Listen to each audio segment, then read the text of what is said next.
السلام علیکم ورحمۃ اللہ وبرکاتہ۔ ناظرین، جیسا کہ آپ کے علم میں ہے کہ روزانہ ایک سپارے کا خلاصہ بیان کیا جاتا ہے، الحمدللہ ثم الحمدللہ اب تک ہمارے 25 سپارے مکمل ہو گئے۔ آج 26واں سپارہ ہے جس کو پارہ حامیم کہتے ہیں، اور یہ سورہ احقاف سے شروع ہو رہا ہے۔ سورہ احقاف اصل میں اس کا وجہ یہ بنی کہ سورہ احقاف کی جو پارہ آیت نمبر 21 ہے، اس میں قوم عاد کا ذکر ہو رہا ہے۔ وہ جہاں پہ آباد تھیں تو وہ جگہ ریت کے ٹیلے وہاں پہ بنے ہوئے تھے، جس کو عربی زبان میں احقاف کہتے ہیں۔ احقاف مکی ہے، اور آپ کو پتہ ہے کہ جو مکی صورتیں ہیں وہ ہجرت سے پہلے کی صورتیں ہیں، اور اس کے اندر زیادہ تر بیسک کے اوپر، توحید اور رسالت کے اوپر بات کی جاتی ہے۔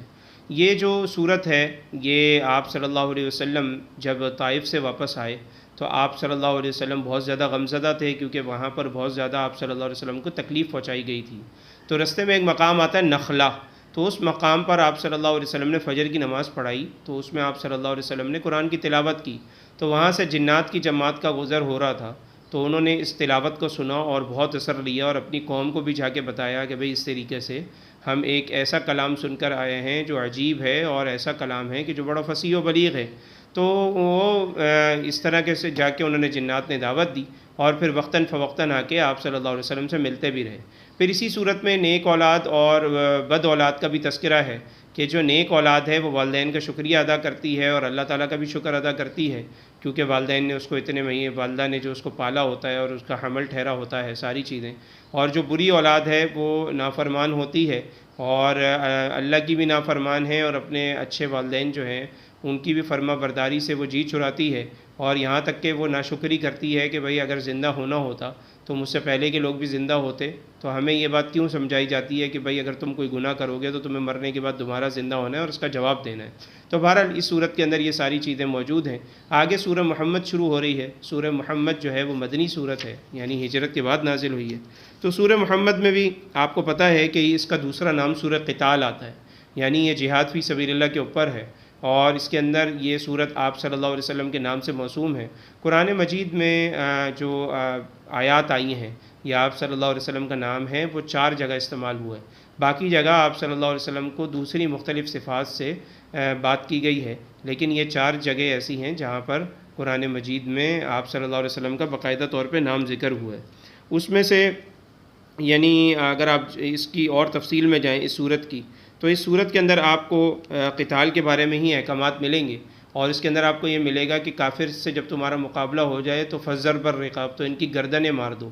اور جو پکڑے جائیں تو پھر ان کے ساتھ تم کیا سلوک کرو، ان کے ساتھ تم 4 قسم کے سلوک کر سکتے ہو کہ ان قیدیوں کو بطور احسان چھوڑ دو، پہلی چیز تو یہ ہے۔ دوسری چیز یہ ہے کہ ان سے کچھ مال لے لو اور ان کو چھوڑ دو۔ تیسری چیز یہ ہے کہ ان سے قیدیوں کا تبادلہ کر لو، یعنی اگر تمہارے قیدی کافروں نے پکڑے ہوئے ہیں تو تمہارے پاس جو قیدی آئے ہیں تو تم کہہ دو کہ بھئی ہم آپ کے اتنے قیدی چھوڑ رہے ہیں، آپ بھی ہمارے اتنے قیدی چھوڑ دو۔ اور چوتھی چیز یہ ہے کہ ان کو غلام بنا لو اور ان کی خواتین کو لونڈیاں بنا لو۔ اب اس کے اندر بہت سارے لوگ اعتراض کریں گے کہ جی لونڈیاں بنانا تو غلط ہوگا، خدا نہ خواستہ کسی کو قید کرنا یا کسی کو اپنی ملکیت میں لینا تو حرام ہے یا ناجائز ہے فلانا۔ تو اس کے اندر یہ بات یاد رکھیں کہ جن کو غلام بنایا جاتا تھا ان کی پھر گردنیں آزاد کرنے کے لیے صحابہ اکرام کیا کرتے تھے، ان کے نزدیک تو سب سے بڑی عبادت تھی،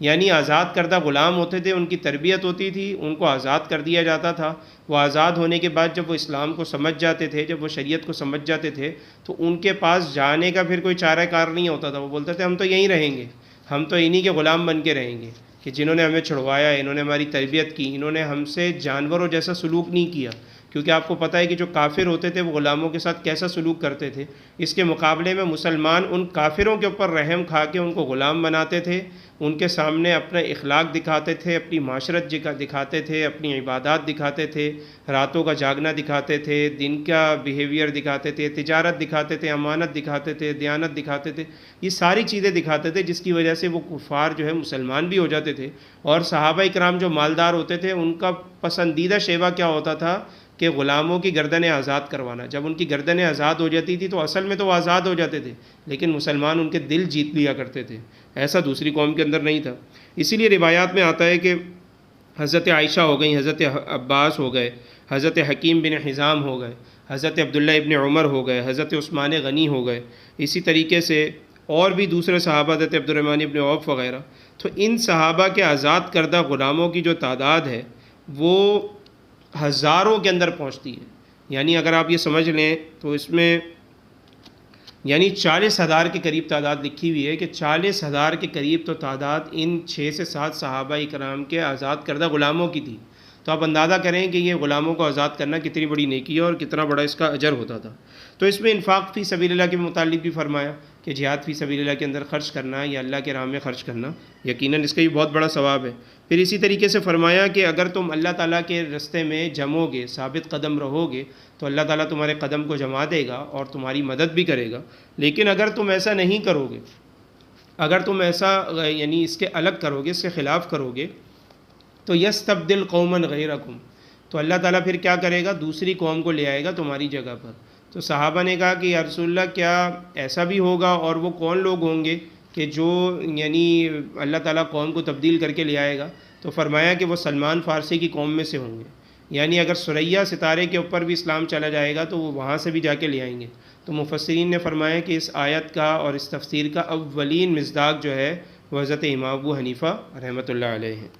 آگے سورہ فتح شروع ہو رہی ہے۔ آپ کو پتہ ہے سورہ فتح مدنی صورت ہے۔ ہجرت کے 6 سال آپ صلی اللہ علیہ وسلم نے عمرے کا ارادہ کیا، آپ تشریف لے گئے، اور وہاں پر حدیبیہ کا مقام جہاں پہ آج کل شمیسی چیک پوسٹ بھی ہے، اور شمیسی وہ علاقہ کہلاتا ہے، جیسی حدود حرم میں داخل ہوں تو وہاں پہ ایک چیک پوسٹ آتی ہے، جو گئے ہوں گے انہوں نے دیکھی ہوگی۔ تو اس سے تھوڑا سا پیچھے ایک حدیبیہ کا مقام ہے۔ الحمدللہ ثم الحمدللہ میں نے باقاعدہ طور پہ اس جگہ کو جا کے دیکھا ہے کہ جہاں پہ حدیبیہ ساری ہوئی، صلح حدیبیہ ساری چیزیں ہوئیں، اللہ کا شکر ہے وہ مقام میں نے دیکھا ہے۔ تو وہاں پر یہ چیز ہوئی، اور آپ صلی اللہ علیہ وسلم جب صحابہ کے ساتھ گئے تو حضرت عثمان غنی رضی اللہ تعالیٰ عنہ کو مکہ کے اندر بھیجا گیا تاکہ وہ کیا کریں، یعنی وہاں پر جا کے یہ پیغام دیں کہ بھئی ہم تو عمرہ کرنے آئے ہیں اور ہم کسی بھی قسم کی لڑائی نہیں چاہتے۔ لیکن وہ اس چیز کو تھوڑا سا غلط سمجھے، اور وہ یہ سمجھے کہ شاید معاملہ اس کے الٹ ہوگا۔ وہاں پہ انہوں نے حضرت عثمان غنی رضی اللہ تعالیٰ عنہ سے کہا کہ جی آپ کرنا چاہیں تو کر لیں، ہم دوسروں کو تو آنے نہیں دیں گے۔ لیکن پیچھے ایک افواہ یہ پھیل گئی کہ جی حضرت عثمان جو ہے ان کو شہید کر دیا ہے۔ آپ صلی اللہ علیہ وسلم چونکہ عالم الغیب نہیں تھے، تو آپ صلی اللہ علیہ وسلم کو جب یہ اطلاع ملی تو آپ صلی اللہ علیہ وسلم نے 1400 صحابہ کے ہاتھ یعنی اپنے ہاتھ پر بیعت کروائی کہ عثمان کے قاتلوں کا ہمیں بدلہ لینا ہے، قتل کی بیعت کرو اور چلو جا کے تم لوگوں نے لڑنا ہے۔ جس درخت کے نیچے ہوئی تو اس یبایعونک تحت الشجرہ، اس درخت کے نیچے ہوئی۔ آپ صلی اللہ علیہ وسلم کی سرخی مبارک اتنی تھی کہ صحابہ نے ایسی سرخی کبھی نہیں دیکھی۔ آپ صلی اللہ علیہ وسلم کی غصے کے مارے رگ پھڑپھڑا رہی تھی۔ آپ صلی اللہ علیہ وسلم کو اتنا غصہ تھا، صحابہ کہتے ہیں اس سے پہلے اتنا غصہ کبھی بھی نہیں دیکھا۔ لیکن جب وہ سارے معاملات کلیئر ہوئے، پتہ لگا کہ وہ افواہ تھی، تو اس کے بعد کیا ہوا کہ وہاں پر صلح حدیبیہ ہوئی، جس کے اندر کچھ ایسی شرائط رکھی گئیں جو بڑی مشہور ہیں کہ آپ ابھی جائیں گے، اگلے سال آئیں گے، آپ کے ساتھ اسلحہ نہیں ہوگا، آپ کا جو قیدی بھاگ کر آئے گا اس کو ہم نہیں چھوڑیں گے، جو ہمارا قیدی آئے گا اس کو آپ کو چھوڑنا پڑے گا۔ بہت ساری شرائط تھیں، تو جس کو آپ صلی اللہ علیہ وسلم مانتے چلے گئے۔ صحابہ اکرام کو اس بات پہ بھی ہوا کہ یا رسول اللہ کیا ہم حق پر نہیں ہیں، جیسے حضرت عمر نے کہا، لیکن آپ صلی اللہ علیہ وسلم نے ان شرائط کو مانا اور واپس چلے گئے۔ اللہ تعالیٰ نے ان صلح کو فتح مبین سے تعبیر کیا، یعنی سن 6 ہجری کے اندر،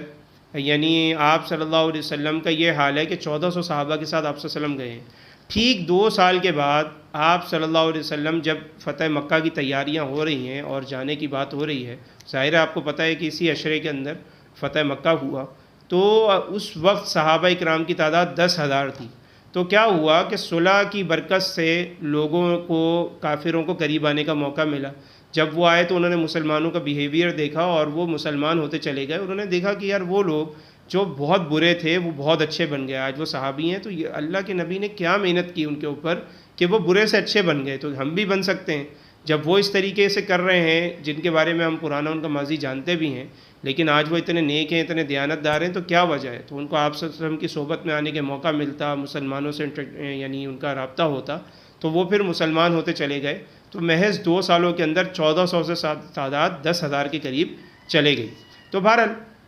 اس میں پھر آگے آپ صلی اللہ علیہ وسلم کو آخر میں فرمایا جا رہا ہے کہ آپ نے جو خواب دیکھا تھا، وہ جو خواب تھا وہ پورا ہو کر رہے گا انشاءاللہ، یعنی آپ صلی اللہ علیہ وسلم کو خوشخبری دی گئی، اور پھر آپ صلی اللہ علیہ وسلم کو یہ فرمایا گیا کہ بھئی دین تو غالب ہو کر ہی رہے گا۔ پھر صحابہ اکرام کی تعریف کی گئی کہ صحابہ جو ہے وہ جانثار لوگ ہیں اور عبادت گزار بھی ہیں، تو یہ آپ کے ساتھ مل کے قتال کرتے ہیں کفار کے خلاف، اور رحماء بینہم، یہ آپس میں بہت زیادہ نرم دل ہیں۔ آگے سورہ حجرات شروع ہو رہی ہے۔ سورہ حجرات جو ہے وہ مدنی صورت ہے، یعنی ہجرت کے بعد نازل ہوئی۔ حجرات کمرے کو کہتے ہیں۔ ہوا کیا تھا کہ یعنی آپ صلی اللہ علیہ وسلم جو تھے، وہ جو بدو صحابہ جو تھے وہ آگے باہر سے آوازیں دیتے تھے، تو ان کو منع کیا گیا، مینرز سکھائے گئے، اور بھی بہت سارے مینرز اس کے اندر سکھائے گئے۔ مثلا کسی کی برائی نہیں کرو، آپس میں جھگڑا فساد نہیں کرو، کسی کی غیبت نہ کرو، کسی کو برے نام وغیرہ سے نہ پکارو، یعنی مختلف قسم کی اس کے اندر مینر سکھائے گئے جو معاشرت کے اصولوں کے مطابق ہیں۔ اسی طرح آگے سورہ قوف شروع ہو رہی ہے۔ سورہ قوف مکی صورت ہے، اور آپ کو پتہ ہے مکی صورت میں وہی بیسک پہ بات ہوتی ہے، آخرت کے اس پہ بات ہو رہی ہے۔